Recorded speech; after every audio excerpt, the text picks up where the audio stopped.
VLANs. So VLANs are many types. For example, there is some default VLANs, and default VLAN, for example, one VLAN 1 is by default, and all the ports are in VLAN 1. That is why when the broadcast frames comes from port 1, it goes to all these ports because they are all part of the one VLAN, VLAN 1. Native VLAN, mostly used for the switch management configuration. Data VLANs, which we create ourselves via voice VLAN, management VLAN. These are the different VLAN types. You can see default VLAN, and default VLAN cannot be deleted.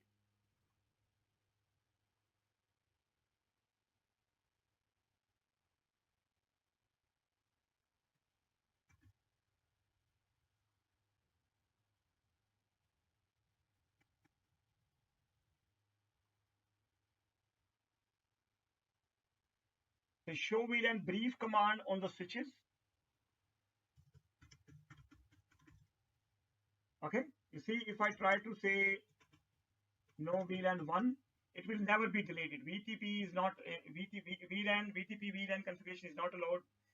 Okay, sorry, this is command.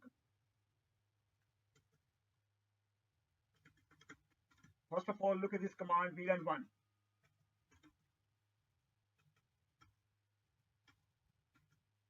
You see, default VLAN may not be deleted. So VLAN 1, whatever the default VLAN, it cannot be deleted.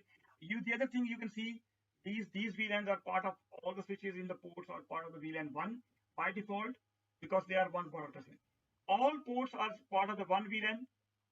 Native VLAN is by default 1 until you define the native VLAN later on. Management VLAN is 1 by default. VLAN 1 cannot be renamed or deleted. That's called the default VLAN.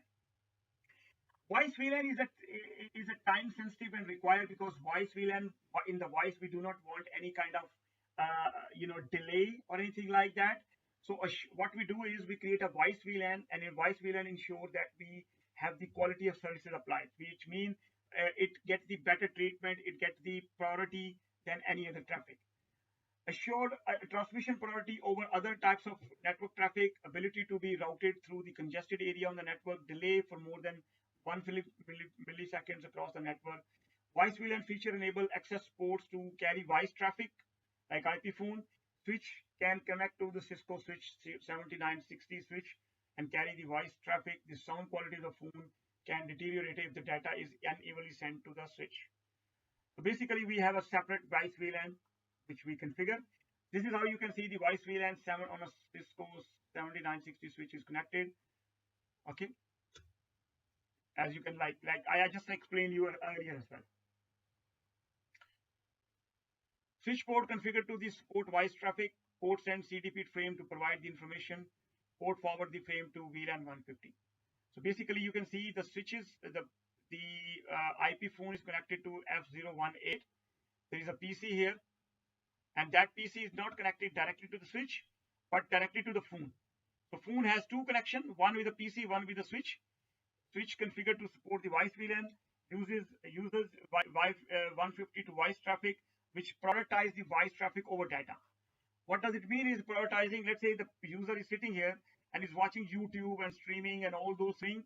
This link, this interface can be, you can see, carry more of the traffic or data traffic, which can affect the voice traffic. But this voice VLAN makes sure that the voice traffic is always goes first as compared to the data traffic. That's a benefit of it. VLAN trunk. VLAN trunk is carry more than one VLAN. Okay. So there are two types of VLAN: access VLAN and trunk VLAN. Access VLAN where you will carry the for example, in our lab environment where we have this.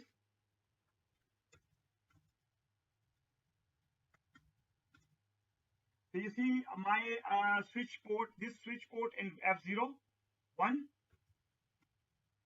it's in the VLAN by default.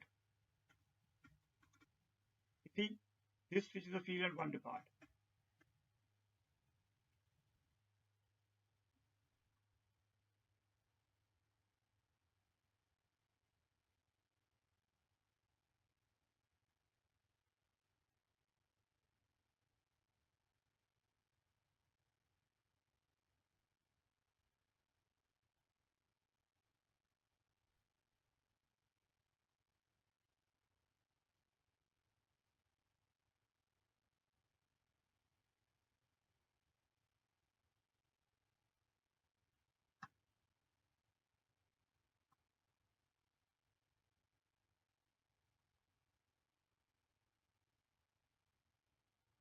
So trunk VLAN, a VLAN carry a trunk VLAN trunk carry more than one VLAN.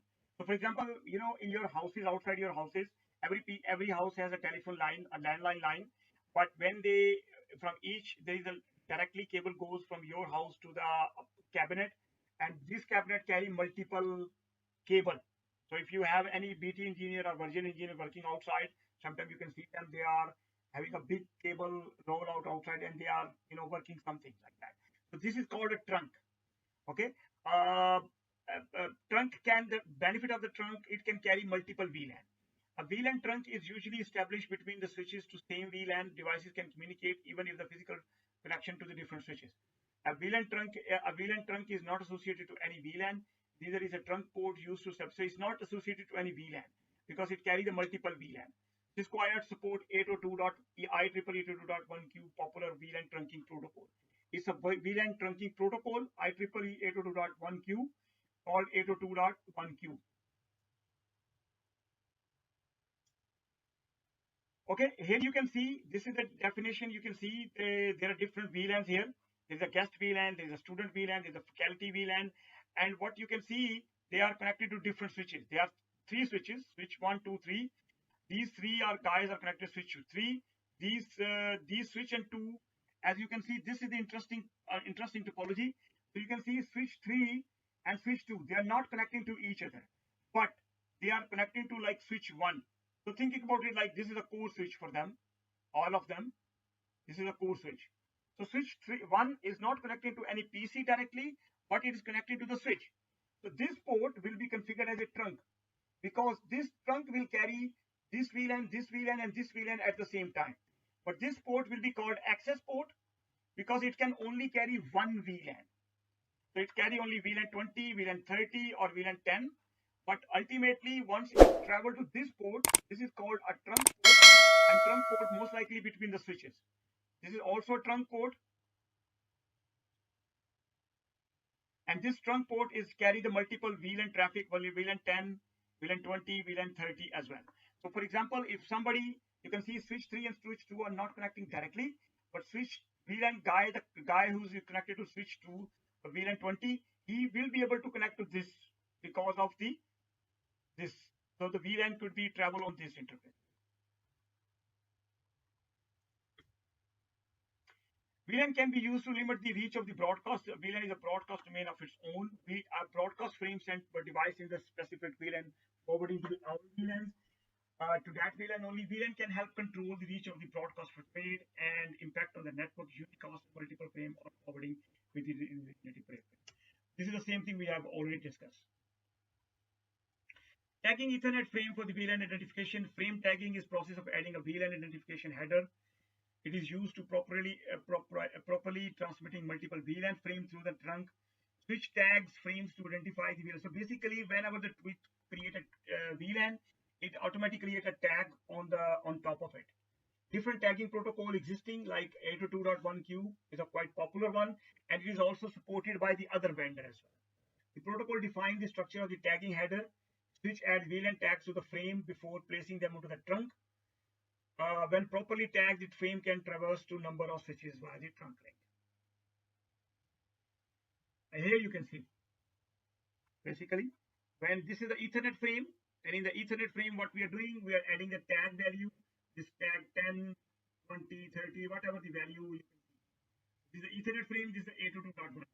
All things are same, source, destination, length, data, and FCS, but we are adding additional header inside there, 4 bytes.